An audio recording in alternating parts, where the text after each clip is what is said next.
Sallallahu Alaihi Wasallam, dan hadis ini, maaf saya tidak temukan diriwayatkan siapa, tapi hadis ini hadis sahih.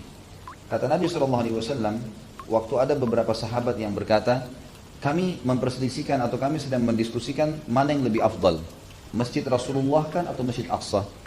Maka kata Abi Dzar radhiyallahu anhu, waktu itu Nabi SAW keluar, lalu berkata kepada kami, sholat di masjidku ini pahalanya 4 kali lipat dibandingkan Masjid Aqsa, kata Nabi SAW. Tapi ketahuilah, sebaik-baik tempat sholat adalah Masjid Aqsa. Sebaik-baik tempat sholat. Nanti disuruh ke sana.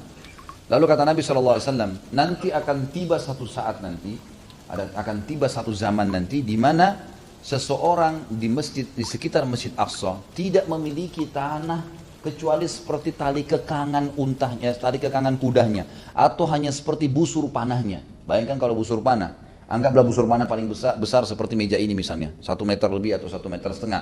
Hanya seperti itu tanahnya saja, gitu kan? Atau seperti tali kekangan kudanya. Di sekitar Baitul Maqdis itu seseorang dengan nanti tidak akan punya kecuali seperti itu. Dia akan mempertahankannya karena hanya ingin melihat Baitul Maqdis. Nanti akan datang cobaan, dan ini kemungkinan kata para ulama hadis Nabi SAW menceritakan keadaan kita sekarang.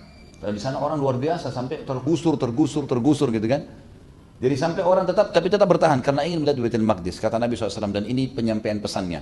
Dan seseorang di antara kalian yang punya ukuran tanah sekecil itu pun di sana, pada saat itu lebih baik nilainya di sisi Allah daripada dunia dan seluruh isinya. Ini luar biasa nih. Berarti fadilah yang sangat besar sekali teman-teman sekalian. Dan saya melihat kita melupakan ini. Dan masih banyak dari yang lain ya. Tapi di diri sahabat ini tidak terlupakan ini. Ini ditahu adalah janji. Tadi ingat saya bilang ya, kita sedang membahas apapun yang merupakan janji Allah, ya, itu atau sesuatu yang disuruh untuk lakukan atau kerjakan atau datangin atau rebut, itu tidak boleh kita sia-siakan. Karena itu benar. Tinggal kita mau melangkah atau tidak.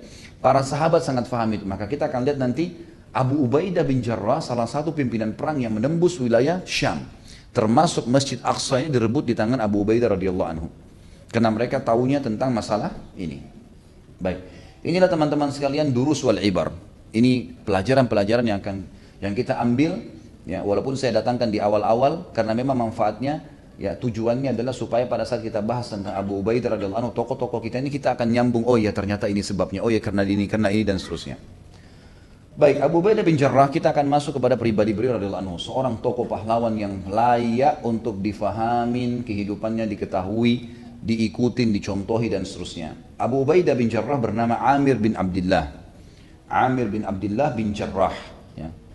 Jadi namanya Abu Ubaidah julukannya, tapi namanya Amir. Amir bin Abdullah bin Jarrah Al-Qurashi Al-Fikhri bin Hilal bin Uhayb bin Dabbah bin Harith bin Fihr bin Malik, ya.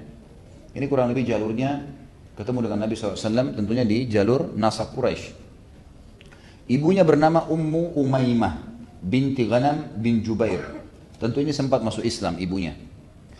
Sementara ayahnya Abdullah bin Jarrah ini disebutkan khilaf di antara sejarah, tapi umumnya mereka mengatakan tidak sempat menganut agama Islam karena meninggal sebelum, ya, Islam itu sendiri. Kemudian ciri fisiknya, beliau keperawatannya ini lebih cenderung seperti mirip Abu Bakar. Orangnya kurus tinggi, berjanggut tipis dan juga berkulit yang sangat putih dan memiliki wajah yang tampan. Beliau lahir di wilayah Bitwa, kurang lebih, ya, Bitwa ini sebuah wilayah, ya, di kota Mekah itu sendiri. Di Mekah lahirnya 27 tahun sebelum diutusnya Nabi Muhammad SAW, dan dia sebaya dengan Umar bin Khattab, seumur. Istrinya bernama Hindun binti Jabir dan anaknya 2, Yazid dan Umair. Ini kurang lebih biografi ringkas tentang nama, jalur nasab, dan ciri fisik serta orang tua dan istri juga anaknya. Sekarang kita masuk ke bahasan kita, ya, yang lebih jauh lagi, dan ini fokusan bahasan sebenarnya masalah manaqib.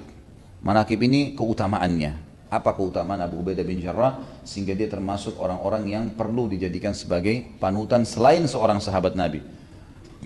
Maksudnya dia selain sahabat saya sudah punya kedudukan, apalagi ada kelebihan-kelebihan yang lain. Yang pertama, beliau adalah masuk dari dalam 10 sahabat yang masuk surga.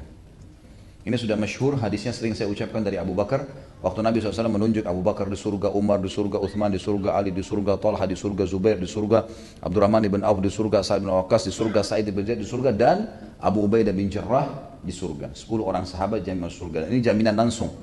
Ya, Nabi SAW ucapkan hadis ini. Yang kedua, beliau termasuk 10 orang sahabat yang pertama masuk Islam. Nanti akan kita jelaskan masuk Islamnya dia. Ya. Kemudian tentu di sini saya langsung aja masuk Islamnya dia adalah di tangan Abu Bakar radhiyallahu anhu. Jadi Abu Bakar termasuk ada beberapa tokoh-tokoh sahabat yang masuk Islam di tangan, dan kita sudah sebutkan di kisah Abu Bakar nih bagaimana fadilahnya gitu kan. Yang jelas Abu Ubaidah bin Jarrah salah satu yang masuk Islam di tangan Abu Bakar pada saat itu. Setelah ya masuk Islamnya beberapa orang di tangan Abu Bakar seperti misalnya Utsman bin Affan gitu kan. Kemudian Abdurrahman bin Auf dan ada beberapa sahabat Nabi yang lain yang dijamin masuk surga juga di tangan Abu Bakar masuk Islamnya. Yang ketiga teman-teman sekalian, satu-satunya orang yang mendapatkan julukan Aminul Ummah. Aminul Ummah ini yang kita sudah katakan orang yang terpercaya, dan ini tadi saya bilang dalam Durus wal Ibar yang pertama, kalau Islam diutus untuk itu. Saya akan sebutkan kisahnya nih, bagaimana kisahnya dia mendapatkan julukan itu. Teman-teman sekalian, ada sebuah kejadian. Pernah Nabi Muhammad SAW mengutus surat ke wilayah Najran. Najran ini wilayah terkenal sekali dengan agama Nasraninya, dan kuat sekali agama Nasrani. Mereka juga sangat tahu dalam Injil kalau akan keluar Nabi terakhir. Maka Nabi Muhammad SAW mengutus kepada mereka surat. Nih ngajak masuk Islam. Waktu tiba surat Nabi Muhammad SAW ke wilayah Najran, maka orang-orang Najran mengutus, khilaf di antara ahli sejarah. Ada yang mengatakan dari 14 orang sampai 60 orang. Banyak sekali khilaf di antara mereka jumlahnya, tapi yang jelas kita anggap jumlah mereka 60 orang. Tapi yang disebutkan namanya pimpinan-pimpinan mereka seperti ya, Al-Aqib, ini adalah pemimpin mereka, kepala sukunya. Ada Sayyid, ini adalah Amir Safar mereka, disebutkan dalam buku, dan Abul Harith, ini uskup mereka, pendeta mereka. Yang paling faham ya, pada saat itu Injil. Datanglah mereka kepada Nabi SAW, kemudian mereka waktu masuk itu pakai baju kan, karena Najran ini wilayah kaya.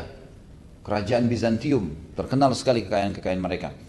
Datanglah mereka menggunakan baju-baju dari sutra, mewah, tangan mereka penuh, jari-jari mereka dengan cincin-cincin emas. Datang. Waktu mereka datang, mereka langsung ditunjuk menanyakan mana rumah Nabi SAW. Mereka datang ke rumah Nabi SAW, mereka ketuk, Nabi nggak bukain. 2 kali, 3 kali, manggil-manggil, hai Muhammad, kami dari Najran, kami yang engkau undang. Nabi SAW tidak temui. Sampai mereka hanya jenuh, karena sudah lama Nabi nggak keluar.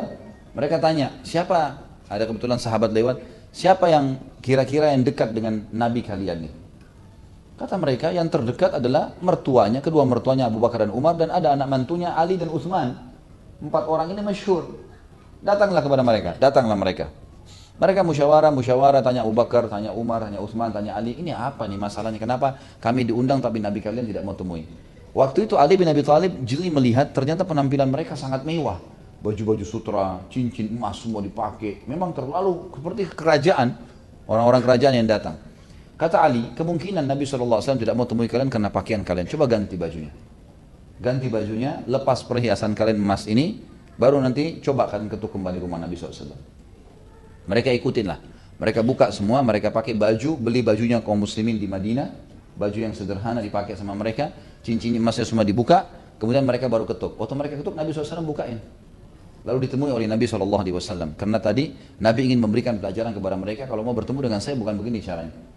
Karena juga ada sebagian pendapat ulama mengatakan kemungkinan orang-orang Najran ini sempat sepakat. Kita uji nih, benar nggak dia Nabi? Caranya, perlihatkan yang termewah dari pakaian kalian. Nabi SAW Nabi, punya wahyu, tahu gitu kan. Selain pribadi beliau memang tidak suka yang begitu bermewah-mewahan berlebihan, juga memang ada wahyu yang menyampaikan. Ringkas cerita, ditemuilah mereka oleh Nabi SAW. Lalu Nabi SAW tawarkan Islam, bacakan Al-Quran, mereka masih nolak. Mereka nggak mau, gitu kan. Tidak, kami tetap dengan keyakinan kami lah, gitu kan. Lalu Nabi SAW memberikan kesempatan, apa yang kalian mau tanya dengan saya? Silakan tanya. Mungkin ada ciri Nabi terakhir yang kalian tahu. Maka yang terjadi adalah orang-orang Najran, pendetanya tadi Abu Harith bertanya, baiklah, saya akan tanya kepada Muhammad, siapa ayahnya Musa? Maka kata Nabi SAW, Imran. Ya. Lalu ditanya, ayahnya Yusuf? Kata Nabi SAW, Yaqub. Lalu kata dia, lalu ayah anda siapa? Kata Nabi SAW, Abdullah bin Abdul Muttalib. Jadi ternyata di dalam kitab Taurat dan Injil itu disebutkan semua, termasuk ayahnya Nabi SAW dan kakeknya. Gitu kan. Maka pada saat itu, dia bertanya, lalu ayahnya Isa siapa?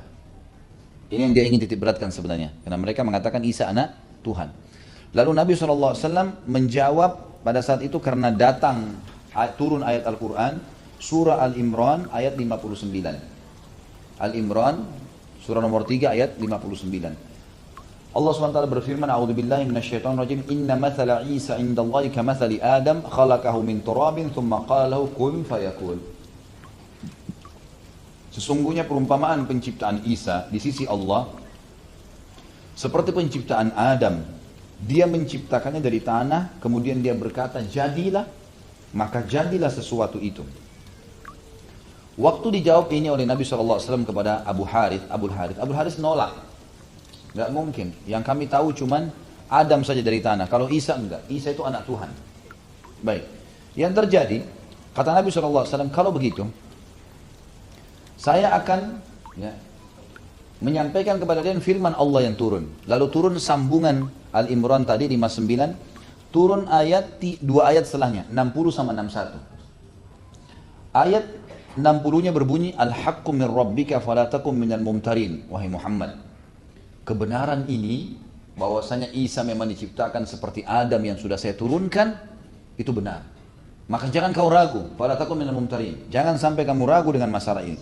Jangan sampai kamu meragukan karena mereka bilang enggak, kami enggak temukan dalam Injil. Enggak. Lalu untuk membuktikan kebenaran ini, hai Muhammad, turun ayat 61 kata Allah, "Faman hajjaka fihi min ba'di ma ja'aka minal ilmi faqul ta'alu nad'u abna'ana wa abna'akum wa nisa'ana wa nisa'akum wa anfusana wa anfusakum thumma nabtahil fanajal la'natullahi 'alal kadhibin." Turun ayat mubahalah namanya. Mubahalah adalah metode yang digunakan dalam Islam untuk menantang orang kalau mempertahankan dirinya pada kesalahan. Ini jelas salah nih. Kemudian dia bilang tidak, saya benar. Lalu dia mau coba menyampaikan kesalahannya, maka ditantang mubahalah. Apa itu mubahalah? Kata Allah, kalau seandainya ada orang di antara mereka membantahmu dalam hal tersebut, kalau Isa diciptakan memang dari tanah seperti Adam, sementara mereka tidak punya ilmu, mereka nggak tahu, cuma tebak-tebak saja. Katakanlah, hai Muhammad, ayo kita sekarang bermubahalah dengan cara mendatangkan anak-anak kita masing-masing. Kami akan memanggil anak-anak kami dan anak-anak kalian, istri-istri kami dan istri-istri kalian, kami sendiri dan juga kalian juga sendiri. Kemudian marilah kita bermubahalah agar laknat Allah ditimpahkan kepada orang-orang yang dusta. Mari kita sama-sama berdoa kepada Allah. Saya datang dengan istri dan anak-anak saya, kemudian kalian juga lakukan itu. Kebetulan pimpinan-pimpinan tadi, si Abu Harith ini pendeta ini, kemudian ada kepala sukunya tadi, ada Amir Safar Said, ada kepala sukunya juga tadi, itu semuanya datang, si Aqib tadi. Kemudian mereka juga datang dengan keluarga-keluarganya. Kata Nabi SAW, ayo kita kumpul, sebagaimana Allah bilang, saya bawa anak istri saya, kemudian kalian juga sama, lalu kemudian kita minta kepada Allah, ya Allah, siapa yang benar, menangkan, dan siapa yang salah, turunkan laknatmu. Mubahalah namanya. Karena ini mempertahankan, sudah dibacakan Al-Quran, sudah diundang, dan mereka sudah diberikan surat, lalu mereka juga datang, dijelaskan juga Islam itu. Ternyata mereka masih menolak. Dan Abu Harith ini dalam beberapa asal juga disebutkan, sebenarnya tahu kalau ini kebenaran.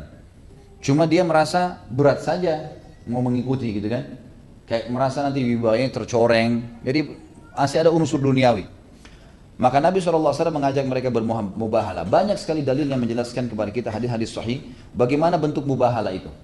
Di antaranya adalah riwayat dikatakan Nabi SAW mengajak pada saat itu Hasan dan Husain digendong cucu beliau radhiyallahu anhuma ajma'in, radhiyallahu anhuma, kemudian Fatimah juga radhiyallahu anha datang di belakang punggung Nabi SAW.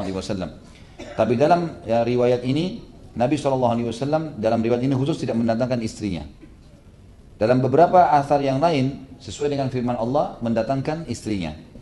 Kemudian Nabi SAW bersama dengan orang-orang Najran ini menuju ke sebuah tempat padang pasir yang luas, dan di situ ada gunung, di dekat gunung, tapi tidak disebutkan gunung apa.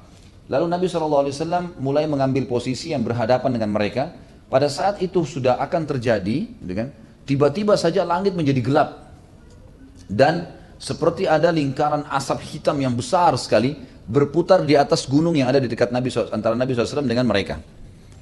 Jadi seakan-akan memang ada azab yang siap turun pada saat itu. Maka melihat kejadian tersebut, seluruh orang Najran ketakutan. Ketakutan mereka. Lalu musyawarah. Kata Abu Harith sama Akib, setelah mereka musyawarah, mereka berkesempatan ini nggak bisa. Kalau dia betul Nabi, berbahaya nih. Kalau dia Nabi, maka kita kena laknat, bukan cuma kita. Sampai anak keturunan kita semua kena laknat. Bahkan bulu di badan kita ataupun kuku kita ini akan semua gugur, hancur. Kalau kena laknat. Ini mubahala, bukan main-main kalau sudah Nabi. Gitu kan? Maka mereka pun minta kepada Nabi SAW, sudahlah Muhammad, kami tidak mau bermubahala, tapi kami ya ikut dengan hukummu. Bukan masuk Islam ya. Masuk Islam tidak mau, tapi kami mau ikut dengan hukummu. Kata Nabi SAW, kalau kalian tolak Islam, kalian harus bayar jizyah. Kalau kalian tolak, maka terjadi peperangan. Maka mereka bilang, kami pilih jizyah. Maka Nabi SAW pun pada saat menentukan jizyah dari mereka. Nah, pada saat Nabi SAW menentukan jizyah, kebetulan karena banyak sekali. Ini satu Najran, satu negeri besar. Setiap kepala harus bayar. Diambil oleh pemberian sebagai upeti. Kata Allah, hatta yu'tul jizyah. Jadi hum salghirun. Sampai mereka membayar jizyah sementara mereka itu terhina. Karena menolak kebenaran. Karena banyak, maka kata ya, Akib dan Abu Haritha, pimpinan mereka, dengan juga pendetanya, ya, uskupnya mengatakan, ahai Muhammad, utuslah kepada kami orang yang paling kamu percaya. Karena ini tidak main-main ini. Ini jizyah ini besar sekali. Harus orang yang amanah benar, gitu kan? Maka keluarlah hadis yang masyhur, hadis riwayat Imam Bukhari. Kata Nabi SAW, la'abba'athanna ma'akum rajulan aminan haqqa amin. Saya pasti akan, demi Allah saya akan utus kepada kalian seorang laki-laki, bukan cuma amin, tapi haqqal amin. Di atasnya amin itu, di atasnya orang yang terpercaya. Pimpinannya orang terpercaya, pimpinannya orang amanah, pimpinannya orang wibawa, pimpinannya segala-galanya, gitu kan? Orang yang jujur. Lalu beliau mengatakan, fastashrafa lahu ashabu Rasulullah SAW. Maka semua sahabat waktu itu mengangkat kepalanya, ingin ditunjuk oleh Nabi SAW, karena ini dapat julukan amin haqqal amin, aminan haqqal amin, gitu kan? Sampai Umar bin Khattab mengatakan dalam sebuah riwayat, saya tidak berharap jabatan kecuali pada saat itu juga, ingin sekali. Karena ini luar biasa dapat julukan. Saya pun sengaja meninggikan tubuh saya. Padahal Umar sudah tinggi. Beliau sengaja tinggikan lagi badannya supaya Rasulullah SAW tunjuk. Tapi apa yang terjadi? Maka Nabi SAW mengatakan, faqal kum ya Aba Ubaidah bin Jarrah. Berdirilah wahai Abu Ubaidah bin Jarrah. Falamma qama qala Rasulullah SAW, hadha aminu hadhil ummah. Waktu Abu Ubaidah berdiri radhiyallahu anhu, kata Nabi SAW, inilah pimpinan orang terpercaya dari umat ini. Maka ini sebab kenapa ada julukan amin hadhil ummah. Amin hadhil ummah. Ini teman-teman sekalian tadi manaqib yang ketiga tentang satu-satunya orang dari umat yang mendapatkan julukan aminul ummah. Yang keempat, beliau termasuk orang yang hijrah ke Habasyah. Tentu hijrah di jalan Allah SWT adalah ibadah, gitu kan? Maka beliau termasuk waktu di Mekah ada penindasan, beliau hijrah ke Habasyah, tapi tidak bisa bertahan. Beliau akhirnya kembali ke Mekah karena beliau ingin dekat dengan Nabi SAW. Ya udah, kalau Nabi SAW mati terbunuh, ya sekalian juga ingin ikut mati terbunuh. Ya udah, tidak mau hijrah karena hijrah untuk keamanan, gitu kan? Untuk keamanan. Kemudian juga yang selanjutnya yang kelima adalah bukti keimanannya, ya, keimanan Abu Ubaidah radhiyallahu anhu itu terlihat pada saat perang Badr.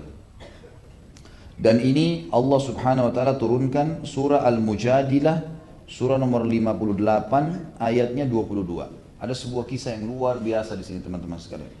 Kisahnya adalah Abu Ubaidah radhiyallahu anhu pada saat masuk di perang Badar,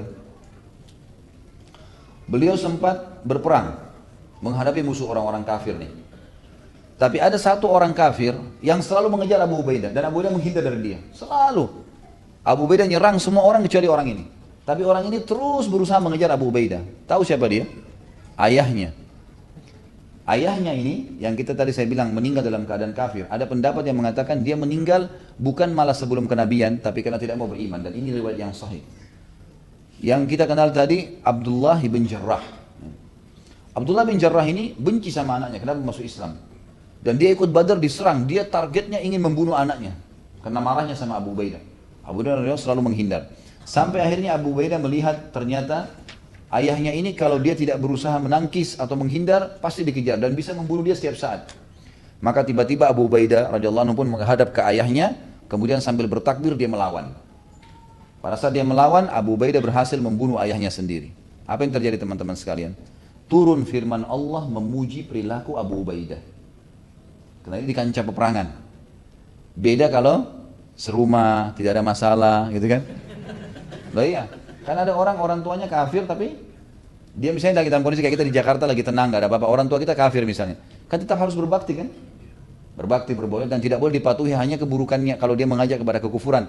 Tapi kalau di kancah peperangan dan ayah kita selalu membunuh, ini sudah antara kafir dengan iman. Bagaimana perilaku kita berhadapan sama ayah kita, saudara kita, anak kita? Apa yang harus kita lakukan? Maka itu perilaku yang ditunjukkan oleh Abu Ubaidah radhiyallahu anhu. Beliau langsung mengambil inisiatif untuk memerangi ayahnya dan terbunuh. Allah langsung menurunkan firman-Nya surah Al-Mujadilah tadi ayat 22.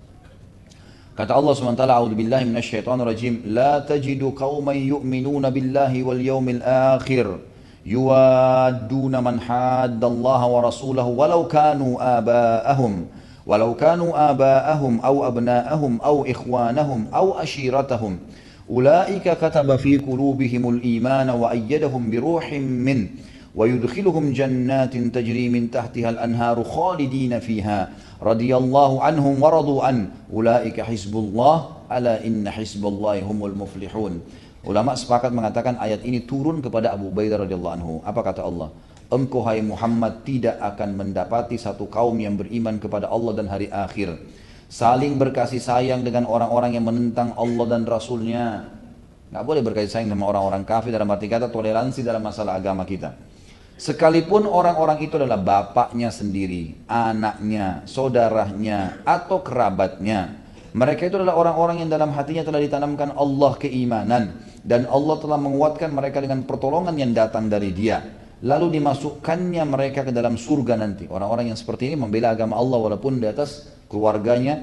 Allah akan masukkan ke dalam surga yang mengalir di bawahnya sungai-sungai. Mereka kekal di dalamnya, Allah ridho terhadap mereka dan mereka pun merasa puas terhadap limpahan rahmatnya. Mereka adalah golongan Allah, ingatlah sungguhnya golongan Allah pasti akan menang. Sa'id bin Abdul Aziz rahimahullah seorang ulama tabi'in berkata, ayat ini, la tajidu qauman yu'minu billahi wal yawmil akhir, ya, itu turun kepada Abu Ubaidah radhiyallahu anhu atau Amir bin Abdullah bin Jarrah ketika ia membunuh ayahnya di perang Badar. Oleh karena itu Umar bin Khattab sempat mengatakan ya, pada saat perkara khilafah, ya, waktu beliau mau meninggal Umar bin Khattab dan tinggal ya, 6 orang dari sahabat. Waktu itu tidak ada Abu Ubaidah, Abu Ubaidah sudah mati, sudah terbunuh. Gitu kan. Maka pada saat sudah mati, maka Umar berkata, kalau seandainya Abu Ubaidah hidup, saya nggak perlu bentuk 6 orang itu. Pasti Abu Ubaidah yang saya tunjuk jadi khalifah. Tapi Abu Ubaidah radhiyallahu anhu sudah meninggal pada saat itu. Ada pelajaran yang penting di sini teman-teman sekalian. Ini adalah sebuah sikap tegas kata penulis di sini dimiliki oleh Abu Ubaidah radhiyallahu anhu. Dia memberikan sebuah pelajaran besar kepada dunia seluruhnya agar mereka semuanya mengetahui bahwa wala, loyalitas hanya untuk Allah, Rasulnya Muhammad SAW dan orang-orang beriman, dan bahwa bara, sikap berlepas diri harus diterapkan terhadap musuh-musuh Allah.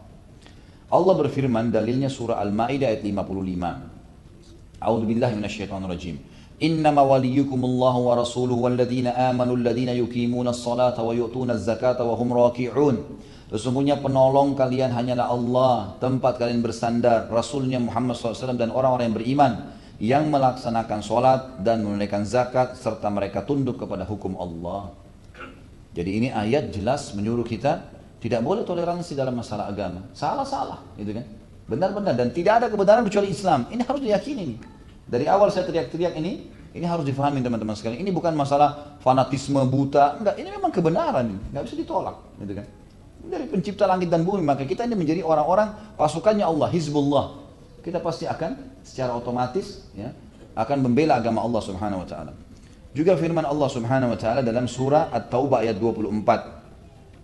A'udzu billahi minasyaitonir rajim. Qul in kana aba'ukum wa abna'ukum wa ikhwanukum wa azwajukum wa ashiratukum wa amwalun iktaraftumuha wa tijaratun takhshawun wa tijaratun takhshawna kasadaha wa masakinu tardawnaha ahabba ilaikum minallahi wa rasuli wa jihadin fi sabili fatarabbasu hatta ya'ti Allah bi amri wallahu la yahdil qaumal fasikhin.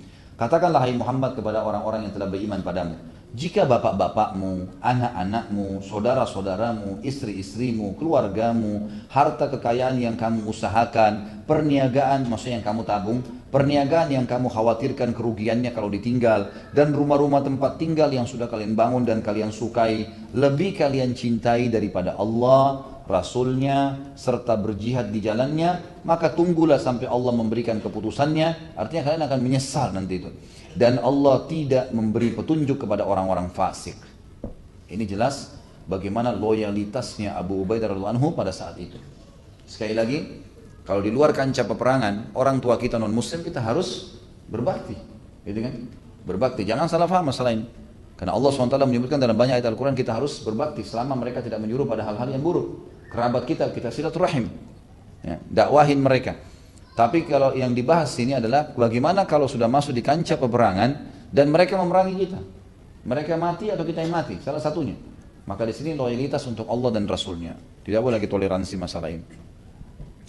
Ini termasuk fadilah yang dimiliki oleh Abu Ubaidah radhiyallahu anhu, turunnya surah Al-Mujadilah memuji perilakunya, surah nomor 58 ayat 22. Kemudian juga fadilah yang keenam, manakib yang keenam, Abu Bakar radhiyallahu anhu menunjuknya jadi khalifah, tapi ia nolak.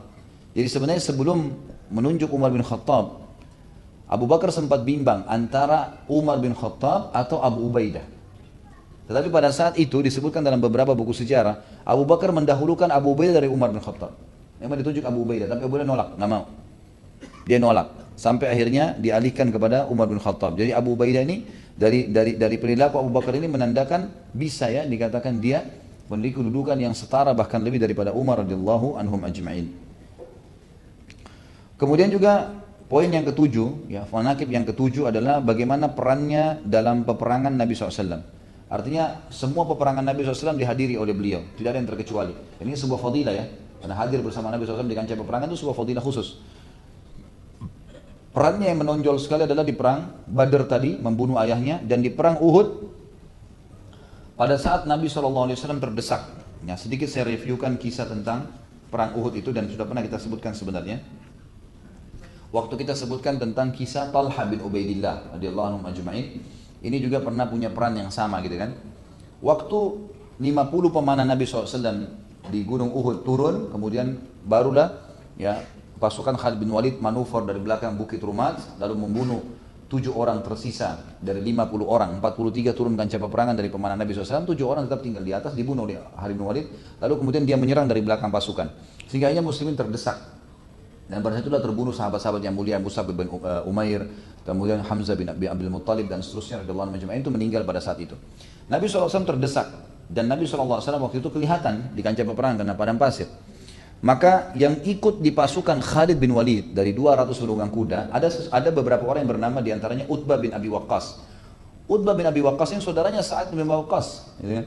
Saudaranya masuk Islam dan menjadi 10 orang yang masuk surga, tapi ya, ini Utbah menjadi orang kafir, dan bahkan di perang Uhud dia sempat menyerang Nabi SAW. Dia sempat melempari Nabi SAW dengan batu pada saat itu. Jadi ada satu juga namanya Abu Amir al-Fasiq. Abu Amir ini adalah dulu pimpinannya orang-orang Aus dan Khazraj di Madinah. Dia dulu ingin menobatkan diri jadi raja di Madinah. Begitu masyarakat Madinah sudah mau sepakat mengangkat dia jadi raja, tiba-tiba terdengar risalah kenabian Nabi Muhammad SAW, lalu beberapa orang dari Aus dan Khazraj kan masuk Islam. Kemudian pada saat Nabi SAW hijrah ke Madinah, akhirnya mereka umumnya masuk Islam dan mereka tidak memilih lagi Abu Amir sebagai pemimpin, tapi mereka memilih Nabi SAW sebagai pemimpin. Abu Amir gak mau masuk Islam. Merasa terganggu, dia pergi ke negeri Syam, berkumpul sama orang-orang Nasrani. Pada saat dia dengar ada perang Uhud, pasukan Quraisy sudah sampai di wilayah Uhud. Uhud ini pas di pintu gerbangnya kota Madinah.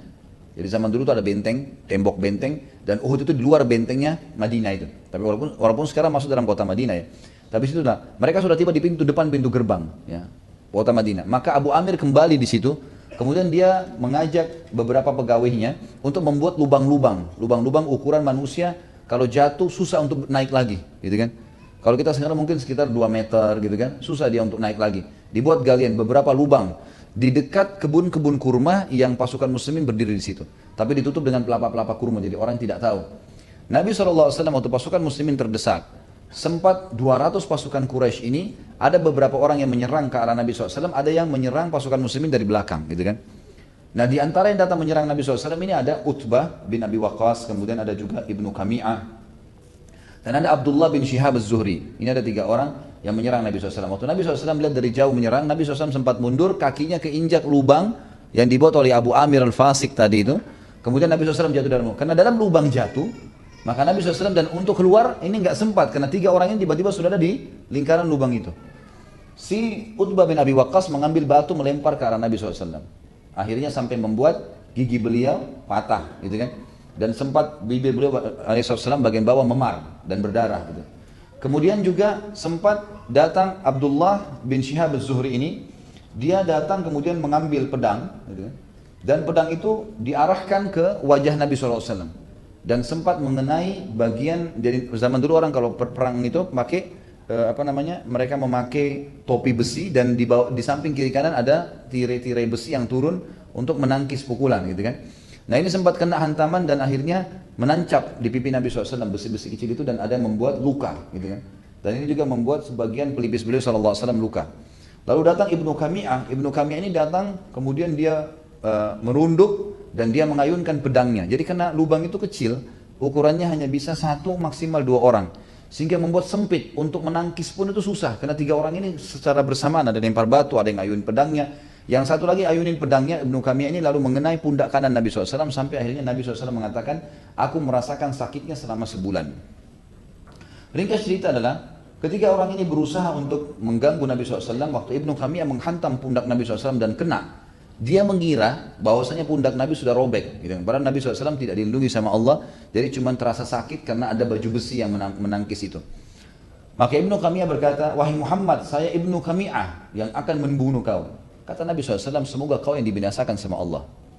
Diceritakan di dalam rujukan-rujukan buku, diantaranya sebenarnya Fathul Bari ya, dalam Sahih Bukhari disebutkan, Allah Subhanahu Wa Taala mengabulkan doa Nabi SAW. Ibnu Kami'ah waktu balik ke Mekah setelah perang Uhud, dia balik kemudian dia mencari dombanya. Ternyata dombanya berada di atas gunung batu yang dia berusaha naik untuk mengambilnya, domba jantan. Begitu dia dekat di atas domba tersebut, domba biasa tidak melawan, tinggal ditarik sama dia. Ternyata domba itu tiba-tiba menyeruduk dia dan jatuh dari atas gunung sehingga tubuhnya remuk. Sehingga kemudian pada saat remuk itu, keluarganya pun sempat mau mengangkat, tidak bisa lagi karena sudah hancur semua tulangnya, nggak bisa diangkat. Dan ini tanda dikabulkan doa Nabi SAW karena Nabi mengatakan semoga Allah membinasakanmu. Ringkas cerita, Abu Ubaidah radhiyallahu anhu pada saat itu adalah sahabat yang terdekat dengan Nabi SAW. Artinya ada di sekitar situ, kemudian dia cepat lari, menyerang ketiga orang ini, berusaha untuk memisahkan atau membuat Nabi SAW supaya lepas dari mereka. Bersama dengan Talha bin Ubaidillah, Talha bin Ubaidillah sempat juga menangkis serangan-serangan mereka dengan tubuhnya, gitu kan, memeluk Nabi SAW. Lubang itu menutup tubuh Nabi SAW dan lubang itu dengan tubuhnya sampai akhirnya banyak panah-panah dan pedang yang diarahkan ke badan Talha bin Ubaidillah. Ini sudah kita jelaskan di kisah beliau radhiyallahu anhu. Dan Abu Ubaidah punya peran turun ke dalam lubang, lalu kemudian beliau ya menarik besi yang melengket di pipi Nabi SAW, ada 2 buah besi, gitu kan. Maka beliau menariknya dengan giginya, jadi bukan menarik dengan tangan. Sampai penulis buku menulis di sini, lihatlah wahai pembaca, kata dia, gitu kan, kalimat yang baik, semoga Allah merahmati anda. Bagaimana sopan santunnya Abu Ubaidah radhiyallahu anhu kepada Nabi SAW. Dia tidak mencabut 2 ring itu dengan tangannya, karena dia tidak ingin menyakiti Nabi SAW. Tapi dia mencabutnya dengan mulutnya sehingga gigi depannya tanggal. Jadi waktu itu Abu Ubaidah menggigit dengan giginya, kemudian menarik, besi itu tertancap sangat kuat. 2, ditarik sampai kedua gigi depannya tanggal. Gitu. Tapi dinukil oleh para ahli sejarah, kalau anda baca hadisnya dalam Sahih Bukhari dikatakan, setelah itu giginya tanggal. Karena orang sudah dewasa, nggak mungkin ada gigi lagi, dan zaman dulu tidak ada gigi palsu kan gitu. Jadi akhirnya sahabat-sahabat tahu terkenal Abu Ubaidah yang giginya jatuh karena Nabi SAW. Lalu mereka mengatakan tidak seorang pun yang gigi depannya tanggal yang mengalahkan ketampanan Abu Ubaidah. Allah SWT berikan kelebihan. Ini Abu Ubaidah, antum tidak ada hubungannya. Kalau tanggal jelek ya jelek saja gitu. Baik. Kemudian teman-teman sekalian, ini termasuk kelebihan di Uhud ya. Kalau teman-teman yang pegang buku bisa dilihat di halaman 23 kisah itu tentunya. Kemudian juga selebihnya yang kesembilan adalah dicintai oleh Nabi SAW setelah Abu Bakar dan Umar. Dan ini bisa dilihat di halaman 24 dari buku kita ini. Itu disebutkan, ini semua tentu yang saya sebutkan tadi ada dalam buku kita ya, cuman ada informasi-informasi yang saya tambahkan untuk menguatkan bahasan kita, dan memang yang saya tambahkan juga cukup banyak. Makanya teman-teman yang pegang buku juga usahakan informasi yang saya sampaikan dicatat ya, kalau punya pensil atau pulpen bisa ditambah informasinya. Baik, pernah Nabi SAW waktu ditanya, disebutkan di dalam riwayat Imam Tirmidzi dalam Kitabul Manaqib dan Ibnu Majah juga dalam Al-Muqaddimah. Kemudian juga masih banyak perawi hadis yang lain menyebutkannya, bahwasanya beliau pernah ditanya, Nabi SAW pernah ditanya, siapakah orang yang paling Anda cintai? Maka beliau berkata Aisyah radhiyallahu anha. Lalu kata Abdullah, ya, waktu itu bertanya Abdullah bin Umar, siapa lagi ya Rasulullah dari kalangan laki-laki? Maka beliau berkata, maaf keliru, hadisnya begini. Abdullah bertanya ya, kepada Aisyah, wahai Aisyah, siapa sahabat Rasulullah SAW yang paling beliau cintai? Aisyah menjawab Abu Bakar, kemudian Umar, kemudian Abu Ubaidah. Jadi dia datang dicintai setelah kedua orang yang terkenal masyhur sahabat Nabi itu. Kemudian juga di sini termasuk dalam manaqibnya beliau adalah orang yang sebaik-baik, jadi Nabi SAW memuji mengatakan Abu Ubaidah adalah sebaik-baik laki-laki. Kalau dalam bahasa Arab teman-teman sekalian dikatakan ni'mar rajul. Ni'mar rajul ini seperti dikatakan manusia yang terbaik. Terbaik kalau jadi suami, terbaik kalau jadi ayah, terbaik kalau jadi teman, terbaik kalau jadi pimpinan, terbaik kalau menjadi bawahan, semuanya masuk di dalamnya.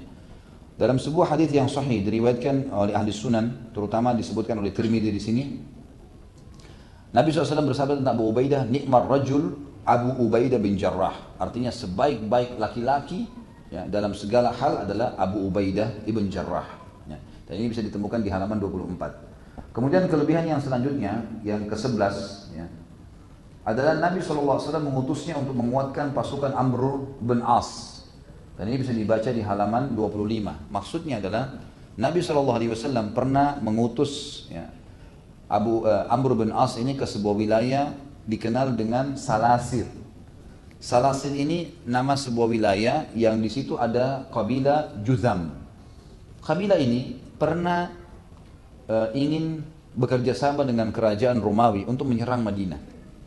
Maka Nabi SAW mengutus Amr bin As. Amr bin As sahabat Nabi yang terkenal dengan strategi perangnya. Diutuslah ke sana. Waktu diutus ke sana, ternyata Amr bin As lihat kayaknya memang pasukannya musuh banyak sekali nih. Maka dia pun menyurat kepada Nabi SAW meminta bantuan. Maka Nabi SAW membentuk pasukan tambahan dipimpin oleh Abu Ubaidah bin Jarrah. Ya, kemudian di dalamnya ada Abu Bakar dan Umar. Sementara sini Abu Ubaidah diangkat jadi pemimpin. Maka kata Nabi SAW kepada Abu Ubaidah, kalau kau nanti ketemu dengan Amr bin As, jangan berselisih pendapat. Tibalah mereka di lokasi, tepatnya di wilayah ya Salasil. Makanya dikatakan perang Zatu Salasil, itu kan di zaman Nabi SAW. Maka Abu Ubaidah pun waktu ketemu dengan Amr berkata, wahai Abu Ubaidah, kamu ya adalah pasukan yang diutus oleh Rasulullah SAW untuk bergabung dengan pasukanku, maka aku pemimpinmu. Kata Abu Ubaidah, kamu mimpin pasukanmu, saya mimpin pasukanku, masing-masing, karena ini utusan Nabi SAW. Lalu kata Amr, tidak bisa, saya yang memimpin dari awal, maka kamu harus bisa mengalah. Dan di sini penulis buku sebenarnya menulis bagaimana peran Abu Ubaidah yang tidak mau ngotot untuk jadi pemimpin. Gitu kan. Beliau merendah akhirnya. Beliau mengatakan, baiklah wahai Amr, kalau kau tidak mau mengambil pendapatku tadi, maka aku telah menerima wasiat dari Nabi SAW agar aku sama kamu tidak berselisih. Maka silakan, kalau memang kamu mau aku ikut dalam pasukan, aku ikut dalam pasukanmu. Maka akhirnya Amr bin As menjadi pemimpin pada saat itu dalam peperangan. Ini disebutkan dalam manaqib sebenarnya, karena dia pada saat itu kalau mau tetap ngotot untuk jadi pemimpin perang, bisa saja Amr bin As juga tidak akan bertahan, masing-masing pemimpin. Dan pemimpin ini tentu saja punya kedudukan, namanya harum, ya. Apalagi kalau peperangan itu menang, semua mujahid dapat pahala masing-masing jihadnya, tapi pemimpin dapat pahala seluruh mujahidnya. Pahalanya beda, gitu kan? Sama dengan presiden, raja, ini sayang kalau mereka tidak paham ini. Pahala masyarakat biasa berjalan sesuai dengan kadar kemampuan mereka, tapi kalau pemimpin ada anggaran dana pemerintahan yang bisa dipakai untuk kegiatan amal jariah. Mereka bisa berbuat apa saja kalau mereka mau. Jadi kan yang baik-baik untuk amal jariahnya dan itu bermanfaat buat masyarakat. Dia bisa panen pahala yang banyak. Sama dengan panglima perang juga akan panen pahala dari prajurit-prajuritnya. Di sini kerendahan Abu Ubaidah radhiyallahu anhu karena dia ingin merendah dengan Amr bin As dan memberikannya. Ini termasuk juga sebuah manaqib. Kemudian juga di poin yang ke-12 adalah kesolehannya dan kedekatannya dengan Allah mendatangkan karamah. Karamah ini biasanya diberikan kepada orang-orang saleh, ya, orang-orang saleh karena kedekatannya dengan Allah Subhanahu wa taala. Ini akan diberikan oleh Allah Subhanahu wa taala. Kalau nabi-nabi punya mukjizat, kalau orang saleh punya karamah. Karamah tentu tidak bisa datang sembarangan teman-teman sekalian. Tidak bisa datang sembarangan. Kata para ulama, dan Anda bisa ikutin ceramah saya di Minhajul Muslim tentang wali Allah dan karamahnya serta wali syaitan dan tipu dayanya. Ini pekah sekali. Wali Allah adalah orang-orang yang selalu dekatkan diri dengan Allah SWT mengikuti wahyu, Al-Quran dan Sunnah. Yang puncaknya pimpinan kita semua waliullah ini adalah para sahabat Nabi. Mereka adalah orang-orang wali Allah yang paling dekat dengan Allah Subhanahu wa taala karena mereka mengikuti Al-Qur'an, menghafalnya, mengamalkannya dan menerapkannya. Juga ya, mereka menjalankan sunnah Nabi SAW dan hidup bersama Nabi SAW. Mereka wali-wali Allah. Tentu banyak sekali contoh-contoh karamah yang mereka diberikan. Ya, seperti misalnya Umar bin Khattab radhiyallahu anhu pernah memiliki karamah waktu dia utus pasukan ke negeri Persia dan lagi terdesak pasukan tersebut, tiba-tiba hatinya ingin sekali naik ke mimbar lalu dia berkata, "Wahai pasukanku, ke gununglah," gitu kan.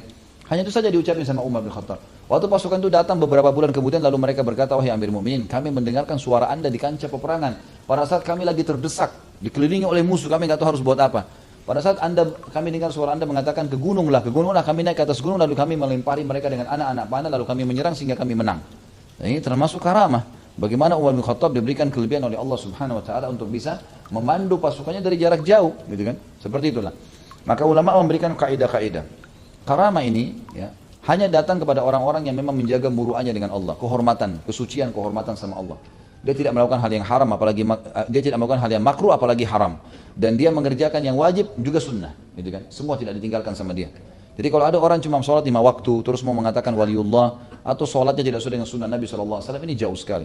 Jadi mereka yang luar biasa, semua wajib dan sunnah dikerjakan, semua haram dan makruh ditinggalkan. Baru datang karamah tersebut.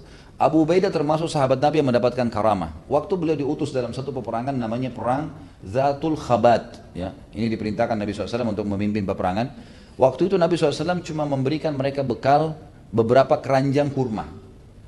Karena perjalanan jauh, gitu kan? Perjalanan jauh bisa beberapa hari dari kota Madinah. Maka Abu Ubaidah radhiyallahu anhu dengan amanah yang diberikan oleh Allah oleh Nabi SAW, beliau membagi-bagi kurma tersebut satu persatu.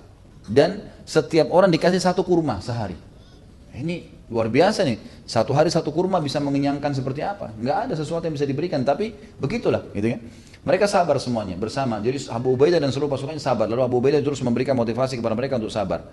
Yang terjadi teman-teman sekalian, pada saat akan mendekati musuh, gitu kan? Atau ada beberapa asar menyebutkan pada saat selesai berhadapan dengan musuh, mereka ya kehabisan kurma. Sampai waktu dibagi, tinggal ada satu orang tidak dapat. Maka Abu Ubaidah pun mengalah dan memberikan kepada sahabat itu, mujahid itu.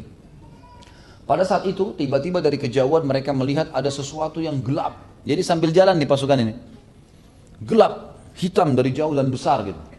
Terus mereka mendekati benda itu sampai mereka melihat ternyata itu seekor ikan. Ikan yang sangat besar. Saking besarnya ikan ini dikatakan dalam riwayat yang sahih, bahwasanya Abu Ubaidah radhiyallahu anhu memerintahkan ya, agar unta yang paling besar ditunggangi oleh prajurit perang yang paling tinggi, lalu lewat di antara tulang rusuknya tidak menyentuh tulang rusuk itu. Dari saking besarnya ikan itu, gitu kan? Maka ikan ini tidak pernah dilihat oleh sahabat sebelumnya. Ikan, ya ini luar biasa kalau sampai unta sama orang tertinggi bisa lewat tidak lewatin tulang rusuknya, ini besar sekali ikannya. Dan ini tiba-tiba berada di sebuah tempat.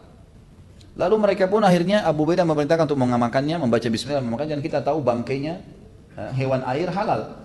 Karena kata Nabi SAW, semua yang di air, ya, bangkai itu hidup halal, gitu kan? Yang di air ini tentu, maksudnya hewan air ya, hewan air, bukan hewan darat yang mati di air, tapi ini adalah hewan air gitu. Ya, jangan itu salah paham soalnya. Ini soalnya saya sering tekankan teman-teman, maaf saya bukan menggurui, karena ada orang kalau sedikit saja tidak jelas informasi, dia bisa salah pahamin nih. Pernah ada seorang ikhwah, lagi ngumpul sama ikhwah yang lain pada saat saya lagi buka kelas pelatihan da'i waktu itu di kota Makassar. Kemudian ini sedikit saya selingin, dia bilang waktu ada ikhwah yang sendawa keluar angin, lalu ini bilang gitu kan, si A ini sama teman-teman yang lain bilang yarhamkallah. Sendawa yang ini bilang alhamdulillah, ini yang satu bilang yarhamkallah. Kebetulan yang bilang yarhamkallah ini ikhwah yang baru belajar. Yang tahu ini sudah lama belajar dengan saya. Lalu dia bilang kepada yang baru belajar, akhi, dari mana antum? Ada dalilnya enggak? Orang sendawa alhamdulillah bilang yarhamkallah. Apa yang dia bilang? Ustadz Khalid bilang. Begitu bilang Ustadz Khalid, yang ini diam nih. Wah, ini berarti ada dalilnya nih. Mereka diam, mereka nggak bicara sama sekali, diam gitu kan. Ini setelah lama, berapa mungkin 2 bulan kemudian baru mereka berani sampaikan ke saya lagi isi pengajian, habis itu dia bilang, Ustadz, ini ada dalilnya nggak? Orang kalau sendawa, itu bukan bersin ya, sendawa, keluar angin dari tenggorokan, dibilang alhamdulillah, dan yang lainnya jawab yarhamkallah. Saya bilang nggak ada dalilnya. Yang ada cuma tashmid. Tashmid itu orang kalau bersin, kalau dia bilang alhamdulillah, yang dengar bilang yarhamkallah, itu hak muslim. Terus mereka bilang, tapi si fulan Ustadz mengatakan Ustadz yang bilang. Kebetulan ada di situ. Dan ini kebetulan dulu dia teman SD saya. Lebih tua dari saya sedikit gitu. Teman dekat saya udah saya baru ikut pengajian. Saya tanya, ya akhi dari mana? Kapan pernah saya bilang? Oh kayaknya antum pernah bilang. Nah ini kayaknya ini masalah ini. Jadi jangan karang-karang ya. Hati-hati, makanya saya sering pertegas informasi supaya tidak salah. Kalau nukil dari saya hati-hati. Baik. Pada saat itu Abu Ubaidah pun radhiyallahu anhu memakan ya, hewan tersebut yang saya bilang tadi bangkai laut, hewan laut halal, bangkai hewan laut, bukan hewan darat yang mati atau burung yang jatuh mati, hewan udara ini nggak halal, bangkai haram. Maka beliau pun makan dan mereka sempat hidup pada satu dan berjalan selama 20 hari, makan, tidak habis pun dagingnya ikan itu.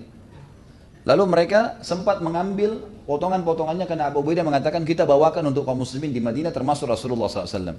Waktu mereka tiba di Madinah, mereka pun menceritakan kejadian tersebut kepada Nabi SAW.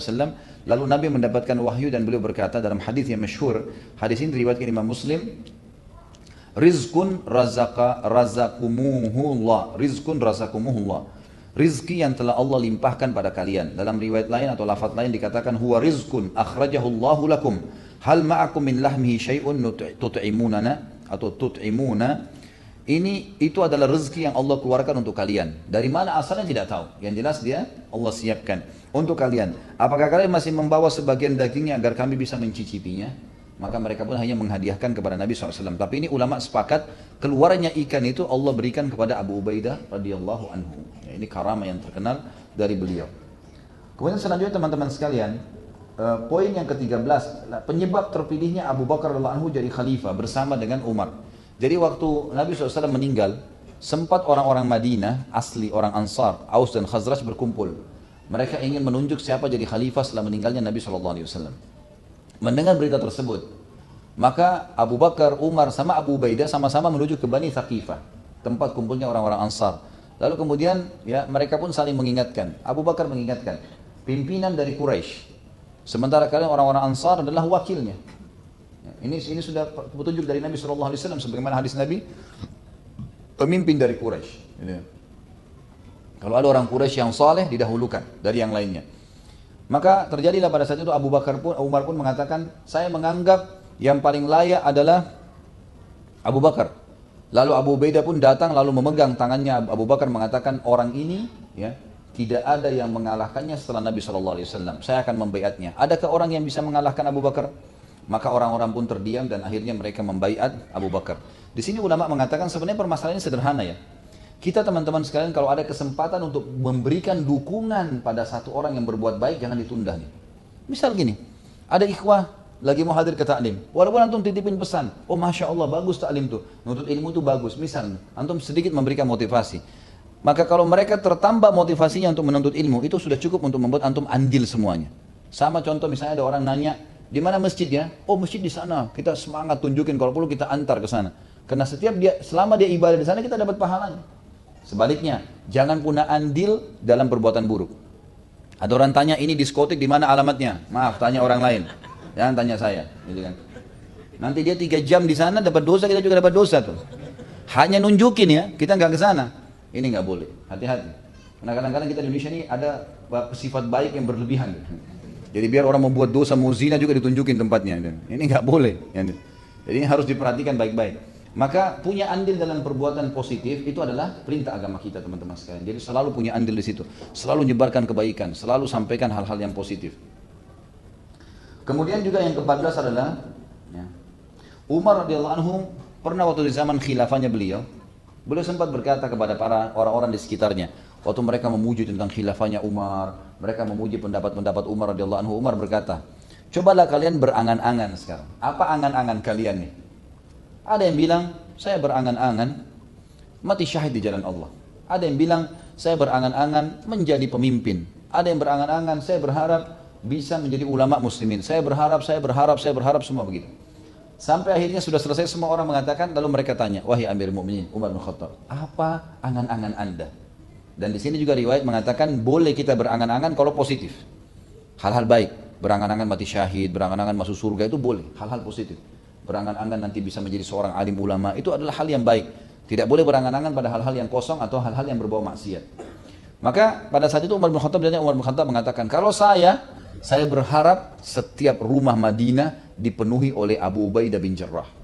Kalau harapan saya, setiap laki-laki di antara kalian seperti Abu Ubaidah bin Jarrah, penuh rumah-rumah ini.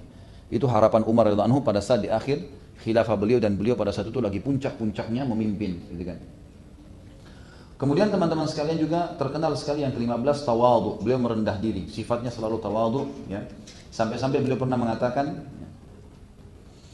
tidak ada seorang pun kepada prajurit-prajurit perangnya. Habis ini kita akan bahas poin ke-16 tentang kiprahnya di kancah peperangan, lalu kita tutup dengan wafatnya beliau radhiyallahu anhu. Di sini teman-teman sekalian, beliau pernah berkata di kancah peperangan dengan pasukannya, tidak ada seorang pun yang berkulit putih, hitam, ataupun terang atau gelap, ya, yang lebih bertakwa kepada saya, kecuali saya berharap bisa membimbingku. Makanya beliau mendapatkan julukan Amirul Umara. Amirul Umara. Nanti akan kita jelaskan kiprah-kiprahnya di dalam peperangan. Baik, kita masuk teman-teman sekarang dengan poin yang terakhir ke-16, manaqibnya adalah lembaran jihad Abu Ubaidah radhiyallahu anhu yang sangat cemerlang. Ini kita hubungkan dengan fadilah tadi Masjid Aqsa dan Palestina yang panjang lebar saya sebutkan. Abu Ubaidah radhiyallahu anhu terus beribadah kepada Allah SWT, ketaatannya, berdakwah, mengajakkan orang-orang ke agama Islam, dan beliau juga ya setelah meninggalnya Nabi SAW, beliau ikut ya dalam peperangan-peperangan yang diutus oleh Abu Bakar dan seterusnya. Nah di sini Abu Ubaidah puncak-puncaknya adalah beliau pada saat Umar bin Khattab jadi khalifah, gitu kan. Abu Ubaidah pernah diutus oleh Umar bin Khattab memimpin pasukan muslimin, dan pada saat itu menuju ke negeri Syam. Sebenarnya Abu Bakar ini radhiyallahu anhu sebelum meninggal beliau sempat mengutus pasukan untuk ke wilayah Kuwait, kalau sekarang negara Timur Tengah Kuwait, gitu kan. Di sana untuk memerangi beberapa pasukan-pasukan Persia yang coba menyeberang ke Jazirah Arab dan berhasil menang. Waktu dipimpin oleh Khalid bin Walid. Pada saat ya Abu Bakar meninggal dunia, maka Umar bin Khattab mengeluarkan sebuah instruksi ya, agar mengganti Khalid bin Walid dengan Abu Ubaidah bin Jarrah. Lalu dia mengeluarkan sebuah instruksi, tidak ada panglima perang di atas Abu Ubaidah. Nah, kalau Abu Ubaidah memimpin, yang lain tidak boleh sama sekali. Nggak ada lagi, satu instruksi. Abu Ubaidah radhiyallahu anhu waktu mengutus ya, Umar bin Khattab waktu mengutus Abu Ubaidah membawa surat itu, karena kan Khalid bin Walid sudah lebih dulu di kancah peperangan. Dan pada saat Abu Bakar mau meninggal setelah menang melepaskan Kuwait, wilayah Kuwait sekarang dari orang-orang Persia, maka yang terjadi adalah Abu Bakar sama Umar jadi penasihat Abu Bakar waktu itu, jadi wakilnya. Ini apa yang kita harus lakukan? Lebih baik ekspansi sekalian ke wilayah utara Jazirah Arab, ke Baitul Maqdis, ke Palestina, ke Syam. Kita bentuk pasukan ke sana. Sementara pasukan mau jalan ke sana, Abu Bakar meninggal dunia radhiyallahu anhu. Tahun 13 Hijriah. Umar bin Khattab jadi khalifah, lalu Umar bin Khattab mengutus dari Madinah waktu itu Abu Ubaidah bin Jarrah, bawa surat, kamu akan menggantikan ya Khalid bin Walid jadi pemimpin. Tapi ada sebuah perilaku yang unik di sini dan sangat terkenal dengan tawadhu, merendah dirinya Abu Ubaidah. Keputusan perang artinya, pemimpin perang artinya semua keputusan di tangan dia. Nyerang tidak, pulang atau pergi semua di tangan dia. Berhenti, istirahat atau jalan semua keputusan di tangan dia. Semuanya. Bunuh tawanan atau lepas mereka semua di tangan dia. Jadi ini nggak boleh sembarangan pemimpin perang ini, harus orang yang tahu.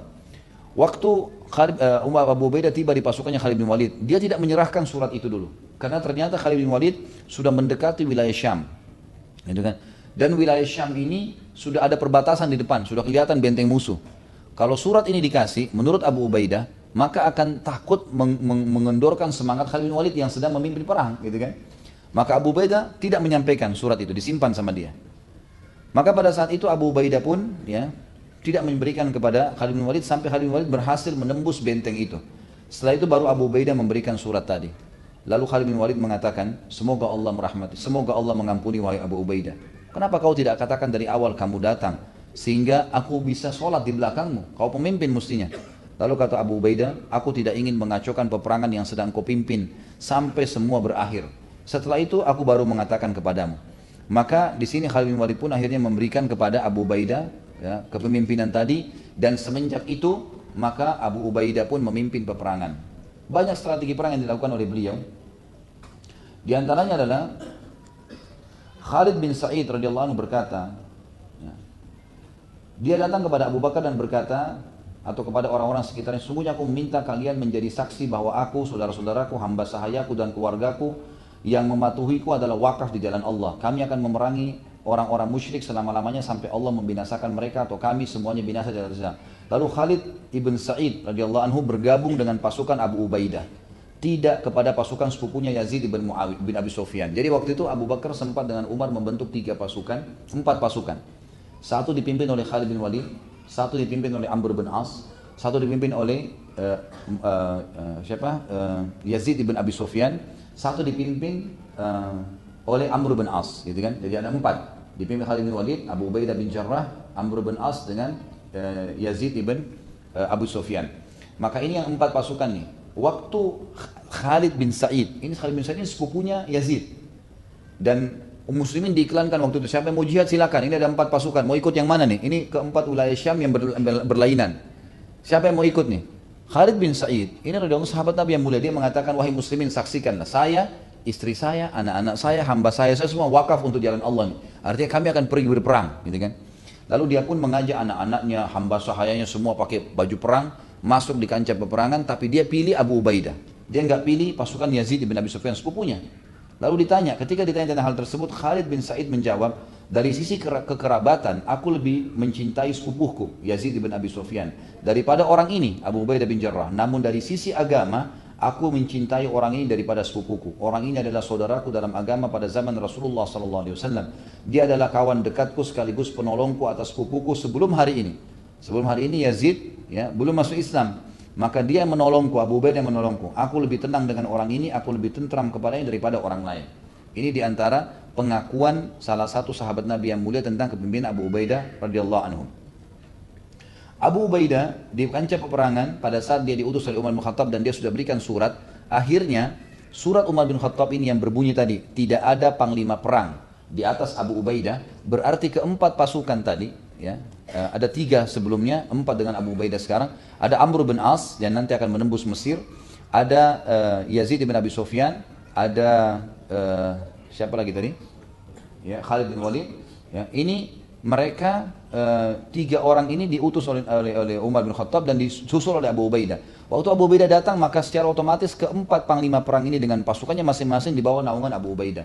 Maka keluarlah julukan Amirul Umara. Dia pemimpinnya pemimpin yang ada di negeri Syam. Terlebih lagi pada saat pasukan muslimin berhasil menang, maka seluruh wilayah negeri Syam pada saat itu di bawah naungan Abu Ubaidah. Seluruhnya, termasuk adanya raja-raja yang memimpin negeri Syam pada saat itu dari orang-orang kafir. Ada yang sempat masuk Islam, tapi tetap saja mereka berpegang pada perintah Umar bin Khattab, yaitu menjadikan Abu Ubaidah sebagai pemimpin.